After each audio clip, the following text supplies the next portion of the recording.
Xin chào các bạn. Chào mừng các bạn đến với kênh của mình. Trước khi bắt đầu, dành cho các bạn lần đầu đến với kênh thì, đây là nơi mình chia sẻ kiến thức xung quanh phần mềm Blender. Và bây giờ chúng ta bắt đầu chủ đề ngày hôm nay. Có bao giờ, bạn tự hỏi là, tại sao màu trong Blender lại khác với màu trong trình xem ảnh của mình không? Có thể bạn sẽ không quan tâm về điều đó lắm, cho đến khi khách hàng hỏi, và bạn loay hoay chỉnh màu lại bằng các nốt có sẵn. Thật ra có một cách rất nhanh gọn, đó là ở phần Property, xuống Render tab, kéo xuống phần Color Management, ở mục View Transform.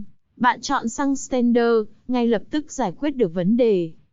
Nhưng, mình sẽ khuyên bạn không nên làm như thế, vì có một thứ gọi là Dynamic Range. Dịch ra có nghĩa là giải tần nhạy sáng hay giải động nhạy sáng. Nếu bạn đã quen với máy ảnh ngoài đời thật thì bạn sẽ hiểu ngay. Còn nếu bạn không quen, thì nó có nghĩa đơn giản dễ hiểu là, trong Standard dễ cháy sáng hơn Filmic, và Filmic được khuyên dùng hơn là chuyển sang Standard. Vậy dùng Filmic muốn chuẩn màu thì mình sẽ làm sao? Rất đơn giản.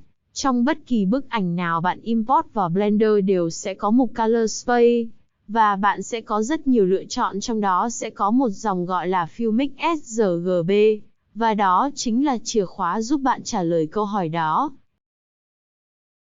Nhưng ngay khi bạn chuyển sang Principle BSDF, thì màu sẽ khác một chút, thì bạn cứ yên tâm, base color của bạn màu đã chuẩn thì màu khác đó là do HDRI, và đèn của bạn ảnh hưởng lên vật thể đó trong thế giới 3D.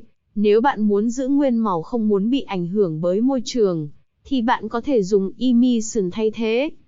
Nếu các bạn thấy nội dung này hay và hữu ích, thì hãy cho mình một like. Cảm ơn các bạn đã lắng nghe mình. Mình xin tạm dừng tại đây. Chúc các bạn có một ngày vui vẻ.